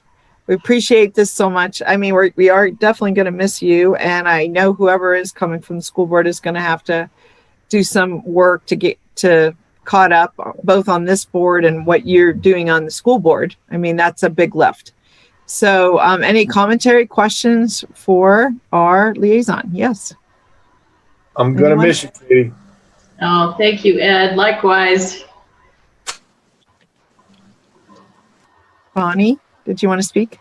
I did. Thank you so much for all you've done, Katie. Having you there has been so awesome. You're so committed, and you've just been a great reward for us on the Regional Planning Governing Board. Thank you for all you've done. Oh, thank you, Bonnie. Appreciate that. And I also want to thank Commissioner Burke-Bigler, who has certainly, in her role as the commissioner representing Incline, had lots of school district overlap. And I know this is your last meeting as well, but I want to thank you for, we all do better when we work together. And I just, I want to thank each of you. Each of the jurisdictions in your own way has been supportive of the school district. And I hope that continues, and I hope it just expands, because you have so much to be proud of in this Washoe County School District. A lot of work to do, absolutely, but thank you to each of you for all that you've done. Thank you, Katie. Hey, go ahead. Did you? Yeah. No, I just said thank you, Katie. Longtime friends. Yeah. I know you are. You gals have worked together a very long time. You really have. Lot of friends on this screen that I've been with a long time. Yeah, no kidding.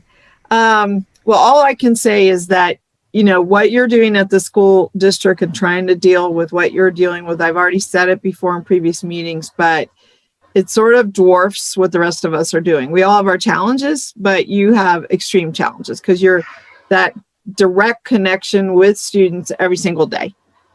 Our residents come together when we have our meetings, or if they need something from us or want to complain about something, but you have to manage every single day, what is happening there. So the challenges that you're facing, I know I had heard through the paper that you add a lot of vacancies. I don't know, the 200, is that 200 out of, I don't know how many teachers there are altogether. Well, it's 200 out of 4,000, but when you think about the number of classes we have to operate every day, every subject, at every grade level, at every school, it's a heavy lift. It's a huge lift. Just finding 200 people to come in, on a short notice. You just can't do it. You just can't do it. And is that why you decided to go into January a bit? Was this issue like teachers being sick, or teachers being out, or teachers taking care of families, or whatever? That's the trigger, but it has behind it the lack of capacity of contact tracing and testing results. Because people can't get tested if they're asymptomatic, then we can't find out that people are potentially exposing others, or we can't get test results back fast enough, so somebody has to report to work to be teaching our kids, and then we have other exposures, and then we have to exclude entire classes. We've had to exclude entire grades. So big challenges. And getting the contact tracers in place is huge. That will help us to be able to not have so many exclusions, and then combining that with getting more substitutes in place. And any of you that would like to come and support us as a substitute teacher, boy, that is a tough job, and it's really important and very necessary. So we would welcome you. I'll even pay your fees myself. Oh, there are fees involved there? There are, which is crazy. Why would we charge people? But we've lost already this year because of our enrollment decline. Several thousand kids who have not shown up. They just have not shown up. We have, called and emailed and gone to houses trying to find them, but that equates to $12 million we got cut in revenue this year. And that's a huge hole. So we aren't able to pay the fees for anybody who comes in to substitute, and we haven't been able to pay them more. They deserve higher pay as well. Wow. I know. I recall the pay was pretty low. I don't know how I know that, but I just remember. Yeah, $90 a day. I was going to guess 80, but yeah. It's terrible. Yeah. All right. Well, we are really going to miss you. Did someone else want to say something, Mr. Abbott? Or I was just say I had my license, and that was, I think if you can make sure everyone speeds it up, because it took me about 3 months to get it, and it was frustrating to wait that long. It is. And the 6 to 8 weeks of that 3 months is at the Nevada Department of Education. So we're trying to speed it up as much as we can on our end and working with them every day. Wow. Incredible. Thank you. Thank you. Did you do that recently, Mr. Abbott, or a long time ago?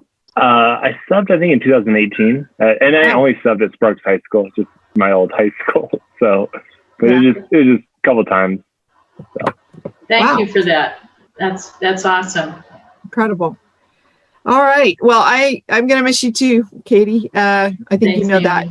Yeah. Thanks. Goes without saying, but I do want to say it. So. Thank you. Well, I know you all are doing amazing work, and it's been great to have Jeremy in place. And I know go back with Jeremy a long way as well. And the work that's being done at TRPA is just wonderful, just astonishing, impressive. Really, really excited and proud to be part of it. So thank you. Really cool. All right. Well, we're going to close out this item regretfully and move on to members and directors report. And I was going to actually ask you to start, Jeremy, because you have a director's report. I think you're still on. Okay, mute. Absolutely. Thank you, Madam Chair. I'll try to be brief here. Just want to say that our next Regional Planning Governing Board meeting is scheduled for February 11th. Until further notice, we're still in the Zoom world, but we can keep our fingers crossed that we're going to start getting a hold of this virus thing as we move into next year. I will also just reiterate that I will contact everyone on the legislative subcommittee to set that up. Make sure we get a meeting scheduled for January. Quick update on our work on the COVID risk meter. You may have seen the email I sent out. Dr. Ron Ariel, who's been on the larger group that Mayor Sheevy set up from the beginning, enlisted the help of an aerospace engineering professor, a brand new aerospace engineering professor named Aditya Nair at University of Nevada, and he's got some great math skills.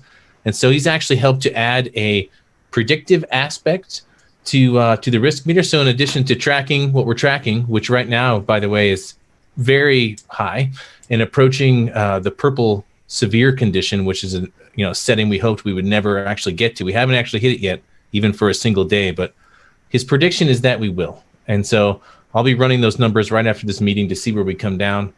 But it really, there's some stories went out in the news, and Jamie and I have been tracking the traffic to the COVID risk meter website, and it really shot up after that story went out. we had over 1,000 views on Tuesday of this week of the page. So people do seem to be using it, and it does seem to be serving a purpose for our community. And I think it can do more if we get the word out. It's a good resource. So really glad to have that predictive tool in there. If you guys have any questions about any of that, I'm of course happy to answer them. And then finally, I wanted to also just echo everyone, in welcoming Diane Vanderwell to the board. Really excited to have you. We've worked together in the past on the Regional Planning Commission and stuff. And so it's great to have you here.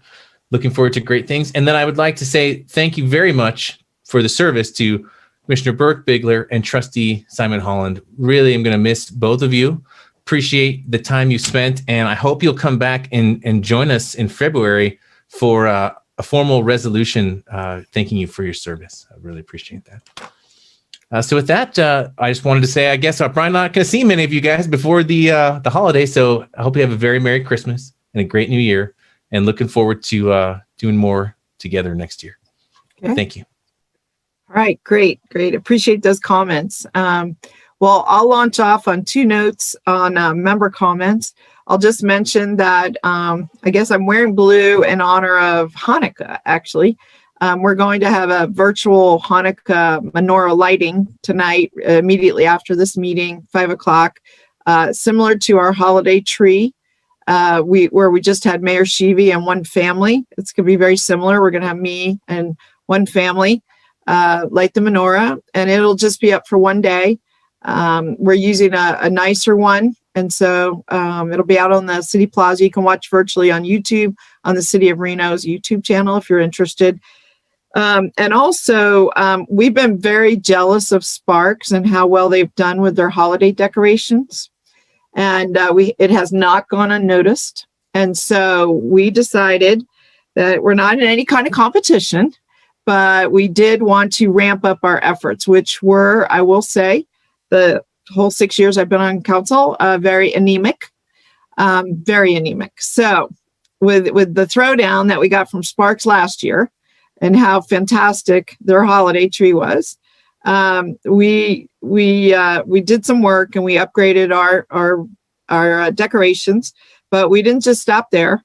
We went on and in Miss Burkes's ward, we set up some holiday lights along Riverside Drive, which I saw you demoing on some form of social media.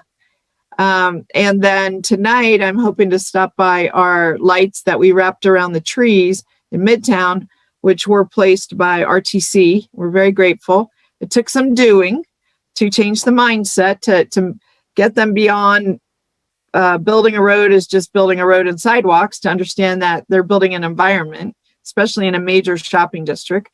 And again, a little shout out to Sparks again, because RTC did a phenomenal job on your downtown upgrade with Victorian Square, the bus stop, and so on. So we wanted to make sure that they did something similar. So it took quite a bit of doing, but we got a number of trees, and then we got some outlets, which was an even bigger lift, so that we could, if we wanted to, put some lights on those trees. And so even though they're baby trees, we can already wrap their trunks. We're doing that. And so I invite you all to come down there.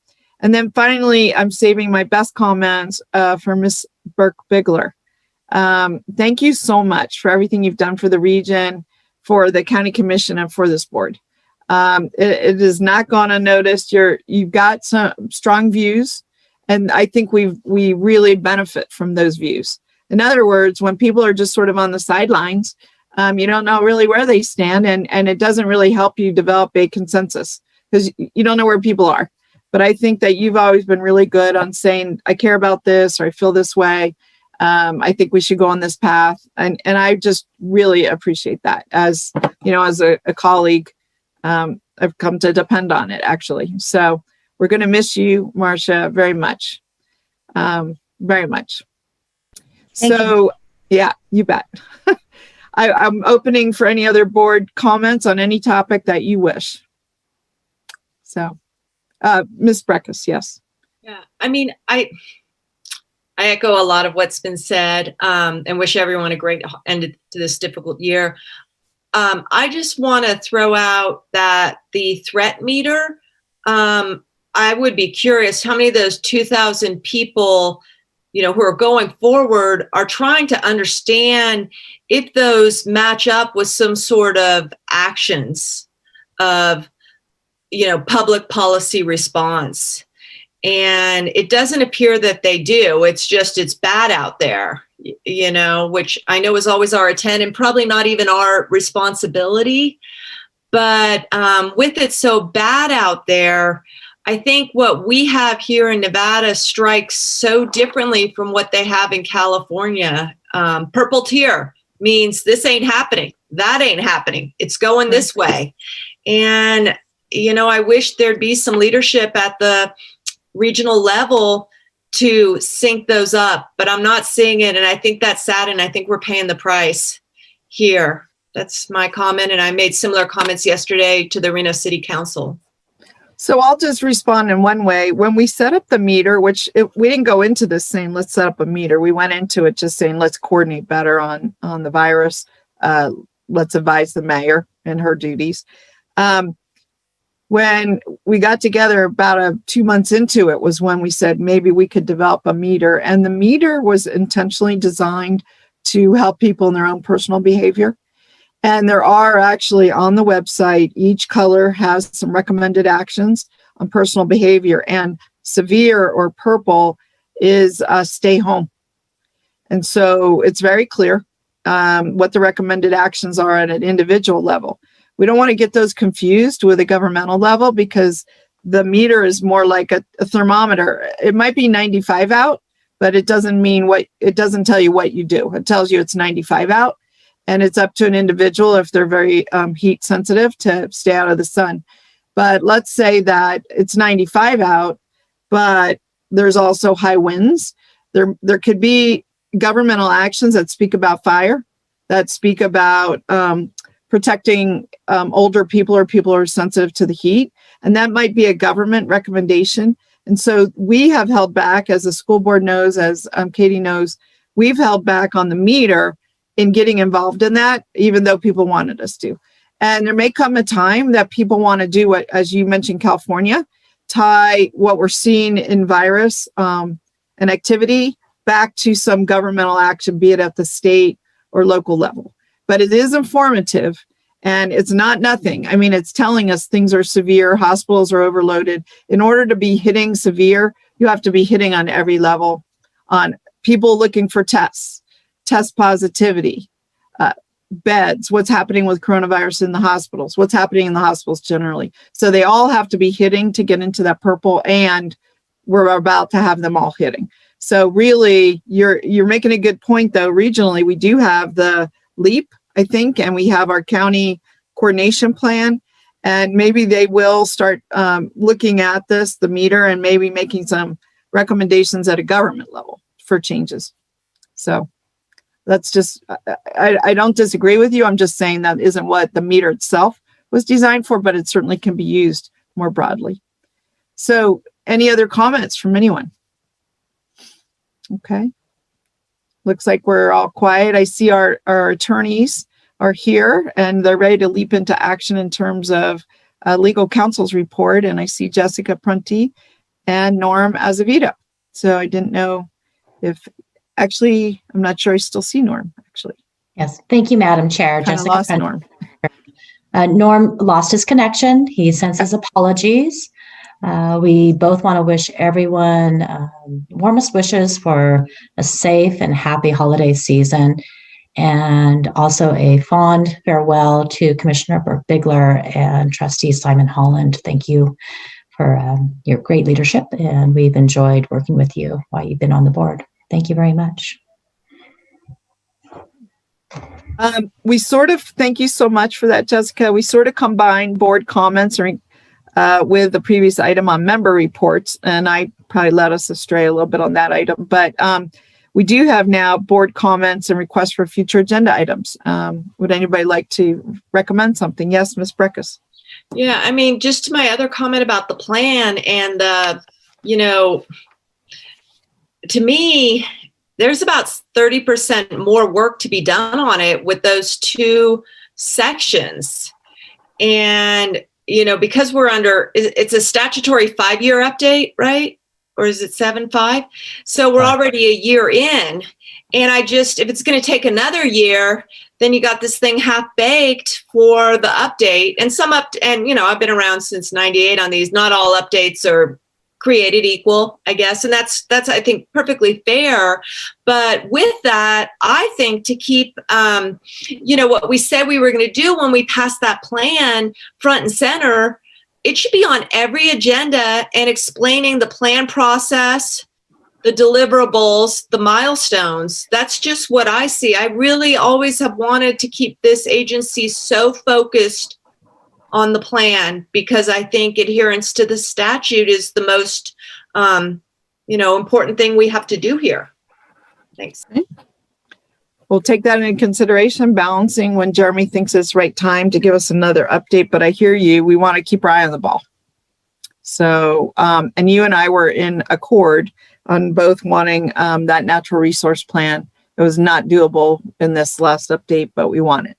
So it'll help us back at our jurisdictions. Any other proposals, agenda items, or further comment? I just want to come. I want to come back in my next life as Marsha's dog. Marsha's dog has a pretty great life. Yeah, they're pretty spoiled. I basically try to keep my dogs out of this little room I am in for a Zoom, but sometimes they push open the door anyway. So anyway, okay, great comments, Mr. Lawson. With that, I think we are at the end. I'm going to ask Damien, is there any further or any public comment? There is none. Okay. All right. Well, with that, it calls for written correspondence. I'm never really sure why that's on our agenda. But occasionally we have written correspondence, but we have none right now. Okay. Thank you. Well, with that, I'm going to just declare us adjourned, and we'll miss you guys. Everybody. See you all. Thank you very happy much. holidays. See you in the new year. Be well. All right. Bye-bye. Stay well.